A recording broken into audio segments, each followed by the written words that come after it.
பாத்தீங்களாண்ணா? என்னம்மா அது? மென்ஸுக்குலாம் புது ட்ரெஸ் போட்டு வச்சிருக்காங்க. எனக்கு இந்த ட்ரெஸ் கிடைக்குமா? பார்க்கவே சூப்பரா இருக்கு. என்ன விஷயம்?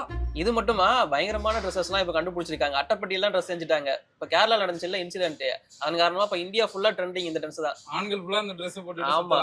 என்ன விஷயம் தெரியுமா? கேரளால நடந்தது சொல்றீங்களே, அங்க ஒரு பொண்ணு பஸ்ல போயிட்டு இருக்கு. அப்ப யாரோ ஒருத்தர் மிஸ்பிஹேவ் பண்ணிட்டாருன்னு வீடியோ எடுத்திருக்காங்க. அந்த வீடியோவை அந்த பொண்ணு இன்ஸ்டால போட்டுட்டு செம்ம வியூஸ் போயிருக்கு.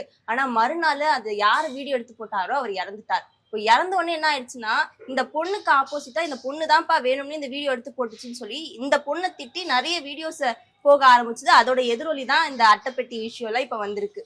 ஆக்சுவலி நடந்த விஷயம் என்ன அப்படின்னா, இப்பெல்லாம் நிறைய இடத்துல வந்து பஸ்ல, பஸ் ஸ்டாண்டுல, ஒர்க் பண்ற ஸ்பேஸ்ல நிறைய இடத்துல மிஸ்பிஹேவ் பண்றது பார்த்திருக்கோம். அதோட வீடியோவும் சோசியல் மீடியால இருந்துச்சு. இப்போ ரீசெண்டா கூட கேரளால வந்து ஒரு பொண்ணு பக்கத்துல உட்கார்ந்து இருக்கும் போது ஒருத்தர் தப்பா தொட்டாருன்றத வீடியோ எடுத்து அந்த இடத்துலயே அரைஞ்சு அந்த பொண்ணு வீடியோ எடுத்து போட்டுச்சு. அந்த பொண்ணுக்கு பாசிட்டிவான நிறைய விஷயங்கள் வந்தது. எக்ஸாக்ட்லி அந்த விஷயம் தான். அந்த மாதிரி நிறைய விஷயம் நடந்தது. இதுவும் அப்படிதான் இருக்கும் அப்படின்னு தான் ஃபர்ஸ்ட் சோசியல் மீடியால அப்லோட் பண்ணோன்னு பார்த்தாங்க. ஏன்னா அந்த பொண்ணு கிட்ட அவர் மிஸ்பிஹேவ் பண்ற மாதிரி, தப்பான இடங்கள்ல கை வைக்கிற மாதிரி, இந்த மாதிரியான விஷயங்கள்லாம் அந்த வீடியோல இருந்தது. அடுத்த நாளே அவர் இறந்து போனதுக்கு அப்புறமா எந்த அளவுக்கு முதல் நாள் வந்து அந்த பொண்ணுக்கு சப்போர்ட் பண்ணி இந்த இன்ஸ்டால இல்ல இந்த சோசியல் மீடியால பேசினாங்களோ, அடுத்த நாள் அவர் இறந்து போனதுக்கு அப்புறமா அப்படியே அந்த பொண்ணுக்கு ஆப்போசிட்டா திருப்பி இப்ப அந்த இறந்து போனவருக்கு சப்போர்ட்டிவா பேச ஆரம்பிச்சாங்க. இப்ப இதுல நிறைய பெர்ஸ்பெக்டிவ் இருக்கு. உங்களுக்கு என்ன தோணுது அப்படின்றத நம்ம பேசலாம். உங்களுக்கு என்ன தோணுது உதயா அதை பார்க்கும்போது? எனக்கு என்ன தோணுதுன்னா, இது வந்து ஒரு வியூஸுக்காகவோ ஒரு இதுக்காகவோ ட்ரோல் பண்றதுக்காகவோ பண்ற மாதிரி தான் எனக்கு தோணுது. இது ஆண்கள் வெர்சஸ் பெண்கள் அப்படிங்கிற மாதிரி இதை மாத்தி கொண்டு போற மாதிரி இருக்கு. அந்த பொண்ணு இன்டென்ஷனலா அப்படி பண்ணிருப்பாங்கன்னு நீங்க நினைக்கிறீங்களா? எனக்கு அது வீடியோ நான் பார்த்தேன். அந்த வீடியோ பார்க்கும்போது வந்து எனக்கு அப்படி இன்டென்ஷனலாம் தோணல. ஃபர்ஸ்ட் எடுக்கிற வீடியோல வந்து ஒண்ணுமே இல்லாத மாதிரி தான் இருந்துச்சு. ஆனா கடைசியா முடியும் போது மிஸ்பிஹேவ் பண்ற மாதிரி தான் எனக்கு தோணுச்சு. இது என்ன நடந்துச்சுன்னு எனக்கே வந்து நிறைய இது இப்போ தோணிக்கிட்டே இருக்கு. இது என்ன நடந்திருக்கும், இதுவா அதுவாங்கிற மாதிரி தோணிட்டு இருக்கு. ஆனா சில பேர் வந்து இல்ல அந்த பொண்ணு வேணும்னே வீடியோ எடுத்து வைரல் ஆக்குறாங்க அப்படின்னு சொல்றாங்க. எனக்கு அதுல உடன்பாடு இல்ல. எங்க பிரச்சனையே என்னன்னு பாத்தீங்கன்னா, அந்த வீடியோ இங்கிருந்து பார்த்துதான் நாம வந்து தெரிஞ்சுக்கிறோம். ஸோ அங்க என்ன நடந்துச்சு நமக்கும் தெரியாது. ஆனா அவங்க போடுறவங்க எல்லாம் என்ன அங்கிருந்து பார்த்த மாதிரியே தான் அவங்களோட கமெண்ட்ஸ் எல்லாமே இருந்துருந்துச்சு. அந்த பொண்ணு ஃபர்ஸ்ட் வீடியோ போடும் போதும் அவர் தான் தப்பு பண்ணியிருப்பாரு, அவர் தான் மிஸ்பிஹேவ் பண்ணியிருப்பாரு அப்படிங்கிற மாதிரி ஃபுல்லா கமெண்ட். அண்ட் அவங்க போட்ட வீடியோ இல்லாம அந்த வீடியோ எடுத்து ரீஸ்டார்ட் பண்ணி மற்ற சோசியல் மீடியாஸும் பயங்கரமா ட்ரெண்ட் பண்ணாங்க அவங்களோட பேஜை வந்து இன்க்ரீஸ் பண்ணிக்கிறதுக்காக. ஸோ இப்படிதான் அது ஆரம்பிச்சுது. ஆனா அவங்களுக்கு என்ன நடந்துச்சுன்னு தெரியாது. இப்ப இறந்ததுக்கு அப்புறமா இவர் ஏன் இறந்தாருங்கிறது யாருக்கும் தெரியாது. ஸோ இப்படியும் மாத்தி அடிக்கிறாங்க. இது எல்லாமே அவங்களோட பேஜ் இன்க்ரீஸ் பண்ணிக்கிறதுக்கு, அவங்களோட பேஜ்ல வர வியூஸ் இன்க்ரீஸ் பண்ணிக்கிறதுக்கு பண்ற மாதிரி தான் தெரியுது. ஏன்னா யாருக்குமே என்ன நடந்துச்சுன்னு தெரியாது. அதான் உண்மை. நீ என்ன நினைக்கிற? எனக்கு என்னன்னா, ஒருவேளை இப்படி எல்லாம் இந்த வீடியோஸ் போட்டு இந்த மாதிரி கமெண்ட்ஸ் வரனால உண்மையாலே ஒருவேளை இந்த மாதிரி ஒரு இன்சிடென்ட் உண்மையாலே ஒருத்தர் வந்து மிஸ்பிஹேவ் பண்றாரு அப்படின்னு இனிமேல் ஒருத்தவங்க போஸ்ட் பண்ணாலுமே அதை ரியல்னு நம்ப மாட்டாங்களே. மறுபடியும் இது அப்படிதான் ஒருவேளை அவங்க நடிக்கிறாங்களோன்னு பேச ஆரம்பிச்சிருவாங்க. இப்ப ஃபர்ஸ்ட் பஸ்ல போறப்ப பெண்களுக்கு தான் சேஃப்டியே இல்ல அப்படின்ட்டு அவங்க ஒரு பக்கம் புலம்பிட்டு இருப்பாங்க. நிறைய விஷயம் நம்மளுக்கே அன்சேஃபா இருந்ததை ஃபீல் பண்ணிருக்கோம். ஆனா இப்ப உண்மையாவே அந்த மாதிரி நடந்தா கூட அது எக்ஸ்போஸ் பண்ண யாருமே வரமாட்டாங்க. எடுத்த உடனே இந்த பொண்ணு சும்மா ஃபேம்காக பண்ணுது அப்படின்ட்டு ஒரு பிளேம் பண்ற மாதிரியான விஷயமும் இப்ப நடக்க ஆரம்பிக்கும். இப்ப எனக்கு ரெண்டு பெர்ஸ்பெக்டிவ்ல ஒண்ணு தோணுது. ஒண்ணு, அந்த பொண்ணு வந்து இவர் வந்து இனிமே யார்கிட்டயும் இப்படி பண்ணக்கூடாது, அப்படி இல்லைன்னா இந்த மாதிரி வேற ஏதாவது பொண்ணுங்களுக்கு நடந்தா அந்த பொண்ணுங்க பயந்து நிக்க கூடாது, அதை வெளியில சொல்லிடணும் அப்படின்றதுக்காக அந்த பொண்ணு வீடியோ எடுத்துக்கலாம். அந்த வீடியோவை பார்க்கும்போது எனக்கு 3 பெர்ஸ்பெக்டிவ் தோணுது. ஒண்ணு, நான் தோணுதுன்றதை விட நமக்கு குவெஸ்சன் மார்க்கா இருக்கிற இடம் அந்த 3 நான் ஃபீல் பண்றேன். என்ன அப்படின்னா, ஒண்ணு, உண்மையாவே அந்த ஆள் அபியூஸ் பண்ணிருக்கலாம், அந்த வீடியோல இருக்கிற மாதிரி அபியூஸ் பண்ணிருக்கலாம், அது அந்த பொண்ணு வீடியோ எடுத்து போட்டிருக்கலாம். இன்னொன்னு, உண்மையாவே அந்த ஆள் அபியூஸ் பண்ணாம கூட இருந்திருக்கலாம். ஆனா இந்த பொண்ணுக்கு பக்கத்துல உரசிக்கிட்டோ இல்ல அந்த இடத்துல டச் ஆகும் போதோ அது தப்பான ஒரு உரசுதலா அந்த பொண்ணுக்கு தோணி இருக்கிறதுக்கான எல்லா ஆப்வியஸான விஷயங்களும் இருக்கு. ஒரு ஃப்ரெண்ட் வந்து பக்கத்துல இடிக்கிறான்னா நார்மலா இடிக்கிறதுக்கும் ஒரு மாதிரி வேற இடங்கள்ல இடிக்கிறதுக்கும் நமக்கு ஒரு ஃபீல் ஆகும்ல. அந்த மாதிரி கூட அந்த பொண்ணு நினைச்சிருக்கலாம். இன்னொன்னு, அந்த ஆளு இதெல்லாம் தெரிஞ்சு போய் ஒரு மேல அவமானம் ஆயிடுச்சேன்னு கூட சூசைட் பண்ணிருக்கலாம். ஸோ இப்ப எதுவுமே தெரியாது. இந்த 3 பெர்ஸ்பெக்டிவ்ல இருந்து தான் இதை நம்ம பார்க்க முடியும். பட் ஆனா அந்த ஒரு ஆளோட உயிர் போயிருக்கு. பட் இது எந்த அளவுக்கு சோசியல் மீடியால இவ்வளோ வைரல் ஆக்கிட்டு இருக்காங்க அப்படின்றத பார்க்கும்போது தான் கொஞ்சம் இரிட்டேஷனா இருக்கு. ஏன்னா இன்னொரு விஷயம் என்னன்னா, இப்ப அங்க ஒரு தப்பு நடக்குதுன்னு அவங்க ஃபீல் பண்றாங்கன்னா அதை அங்கேயே ரியாக்ட் பண்ணிருக்கணும்ல. இப்ப வந்து ஒரு தப்பு நடக்கிறத கூட அவங்க வீடியோக்காகவே வீடியோ எடுத்து அதை பப்ளிஷ் பண்ற மைண்ட் செட்டு தான் இருக்கு. சரி, தப்பு நடக்குது, நம்மளுக்கு சேஃபா இல்ல அப்படி அவங்க ஃபீல் பண்ணாங்கன்னா அங்க அப்பயே அவங்க ரியாக்ட் பண்ணிருக்கணும். அதை விட்டுட்டு அவங்க வீடியோ எடுத்திருக்காங்க. எனக்கு என்ன தோணுதுன்னா, நீங்க ரியாக்ட் பண்ணீங்கன்னா வச்சுக்க, டக்குன்னு வந்து அந்த இடத்தோட முடிஞ்சிரும். இனிமே இது மாதிரி ஒண்ணு யாரும் பண்ணக்கூடாது, இது மாதிரி ஒண்ணு இல்ல, நடக்கக்கூடாது. அதை ரியாக்ட் பண்ணிட்டு அந்த வீடியோ பப்ளிஷ் பண்ணிருக்கலாம், இல்ல அந்த வீடியோ போலீஸ் கிட்ட கொடுத்துருக்கலாம். ஸோ இந்த மாதிரியான இன்சிடென்ட்ஸ் அவங்க ஏதாச்சும் ட்ரை பண்ணிருக்கலாம். பட் அவங்களோட ஒரு எய்மா இருந்தது என்னன்னா அது வந்து சோஷியல் மீடியாவில் போடணும் அப்படிங்கிறது மட்டும் தான் இருந்துச்சு.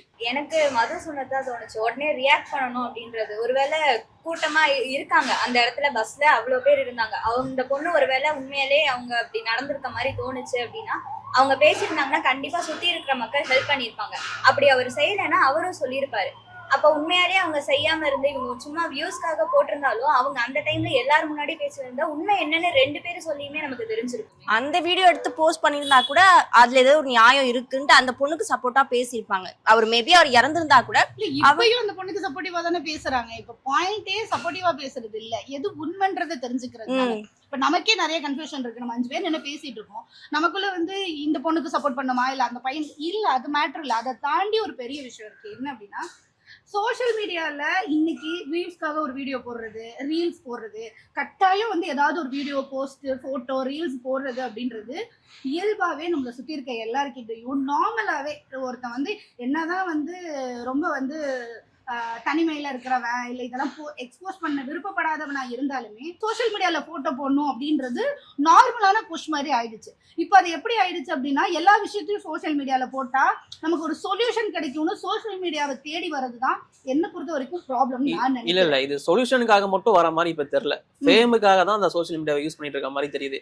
அது என்ன நடந்தாலும் எப்படி நடந்தாலும் அதை எடுத்து உள்ள போட்டு அது சொல்யூஷன் தேடுறாங்களோ இல்லையா எனக்கு தெரியல அதை பத்தி, அதை வச்சு. பட் அதுல இருந்து ஒரு ஃபேம் தேடிக்கிறாங்க அப்படிங்கிறது மட்டும் தான் எனக்கு தெரிய வருது. இப்போ பண்றதெல்லாம் ஒரு பாயிண்ட் ஆஃப் வியூல ஃபேமுக்காக கூட இருக்கலாம், இன்னொரு பாயிண்ட் ஆஃப் வியூல வேற விதமா கூட இருக்கலாம். அதுதான் இப்ப எனக்கு ஃபேம் சொல்யூஷன் தாண்டி நிறைய நம்ம வந்து நிறைய இன்சிடென்ட் பார்த்துருக்கோம். 45 பவுன் நகையை வந்து ஒப்படைச்சாங்க தெரியுமா, அவங்க வந்து ஒரு நல்ல விஷயம் பண்ணதுனால சோசியல் மீடியாவில் ஃபேம் ஆகி அவங்களுக்கு எல்லா தரப்புலேருந்து பாராட்டு வருது, அதை மோட்டிவேட் பண்ணுற மாதிரி வருது. வெறும்னே ஃபேமுக்காக அதை பண்ணவே இல்லை. அவங்க இவ்வளோ பெரிய இன்டர்வியூ கொடுப்பாங்க, இவ்வளோ வைரல் ஆகும், பிரபலம் ஆகும், நிறைய பேர் பாராட்டுவாங்கலாம் பண்ணல. நம்ம பண்ணுறது உண்மையாக இருக்குது, நேர்மையாக இருக்கும்னு பண்ணாங்க, அது வெளில தெரிய வந்துச்சு. அது மாதிரி தான் ஒரு தப்பு நடக்குது, ஒரு சரி நடக்குதுன்னா அது சோசியல் மீடியாவில் வந்து சரியாக யூஸ் பண்ணிக்கிறதெல்லாம் இருக்குது தவிர அதை ஃபேமுக்காக எல்லாருமே ஃபேமுக்காக யூஸ் பண்ணுறாங்க, எல்லாருமே சொல்யூஷனுக்காக யூஸ் பண்ணுறாங்க இல்லை. 2 பக்கமும் இது நடக்குது.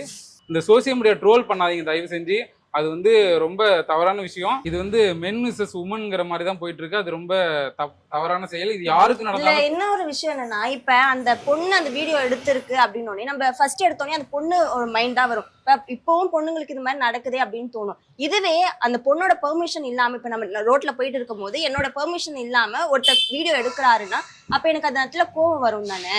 இப்ப எதுவுமே தெரியாம ஒரு வீடியோ எடுத்து அவங்க பப்ளிஷ் பண்ண அவங்களோட பெர்மிஷன் இல்லாம வீடியோ எடுக்கிறதே ஃபர்ஸ்ட் தப்பு தானே. இல்ல மது, இது இன்னொரு விதமாவும் பார்க்கணும். இப்போ நான் ஃபர்ஸ்ட் சொன்னேன்ல, நம்ம பேசும்போது ஒண்ணு ஆரம்பிச்சோம்ல, என்னன்னா ரொம்ப வருஷமாவே நிறைய பிரச்சனைகள் வந்து விமன்ஸ்க்கு நடந்துட்டு இருக்கு. இப்போ ஒரே ஒரு விஷயம் சொன்னாங்க, என்னன்னா மென் விசஸ் விமன் போயிட்டு இருக்கு அப்படின்னு.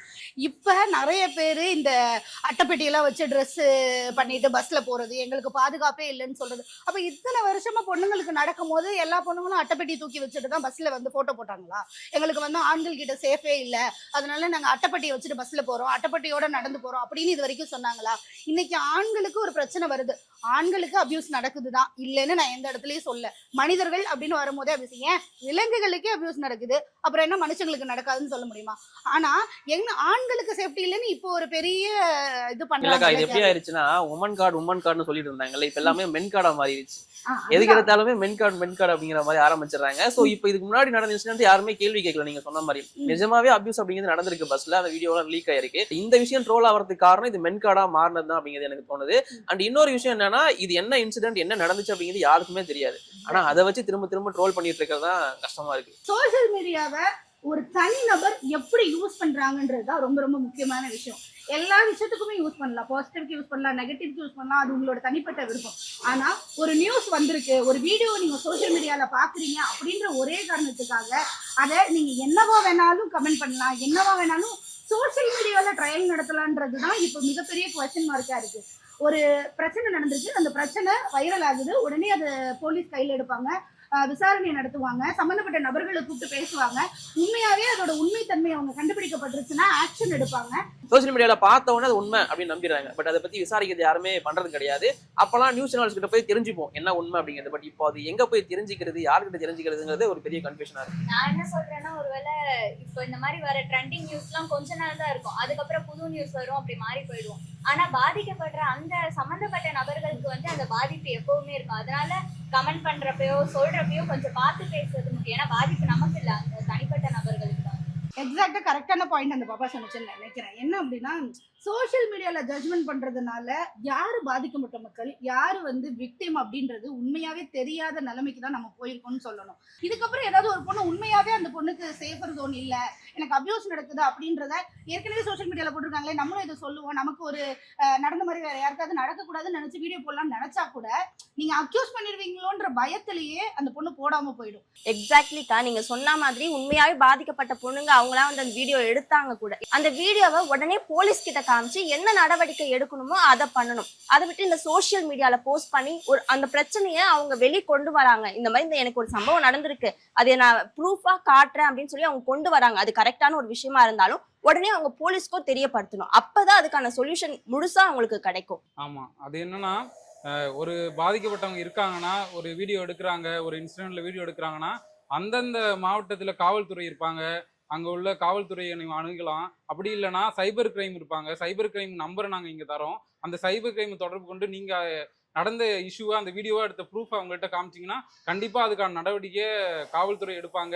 அரசு கண்டிப்பா நம்ம கூட நிற்பாங்க. ஏன்னா நம்ம கிட்ட ஆதாரம் இருக்கு, நம்ம பாதிக்கப்பட்டங்கிறதுக்கான ப்ரூஃப் இருக்கும்போது நமக்கான நீதி நமக்கு கிடைக்கும். எங்கேயாவது ஒரு இடத்துல ஆணோ பெண்ணோ பாதிக்கப்படுறீங்க, நீங்க வந்து யாராலையாவது துன்புறுத்தப்படுறீங்க, உங்களுக்கு ஒரு வன்புணர்வு நடக்குது, வன்கொடுமை நடக்குதுன்னா அதை இமிடியேட்டா அந்த இடத்துலயே ஓபன் அப் பண்ணுங்க. அப்படி நீங்க பாதிக்கப்பட்டிருக்கீங்க, அப்படி பாதிக்கப்பட்ட நபர் ஏதாவது வீடியோ எடுத்திருக்கீங்க அப்படின்னா உடனே நீங்க எந்த ஏரியால இருக்கீங்களோ அந்த ஏரியாவோட காவல்துறையை சோசியல் மீடியால கண்டுபிடிச்சு அவங்களோட இன்பாக்ஸ்ல போய் எந்த பஸ்ல நடந்தது, எந்த டைம்ல நடந்தது, என்ன நடந்தது, அது மாதிரி ட்ரெயின்ல நடந்ததா இல்ல என்ன நடந்ததுன்றதை நீங்க எக்ஸ்பிளைன் பண்ணி அவங்களுக்கு ஒரு டெக்ஸ்ட் போட்டீங்கன்னா, இன்னைக்கு இருக்க காலகட்டத்துல எல்லா காவல்துறையும் அலர்ட்ல இருக்காங்க. உடனடியா உங்களை தொடர்பு கொண்டு உங்ககிட்ட வந்து உங்களோட பிரச்சனைகளை வந்து சார்ட் அவுட் பண்றாங்க. ஸோ நீங்க இதை சட்டப்படி அணுகிறது ரொம்ப ரொம்ப முக்கியமான விஷயம்.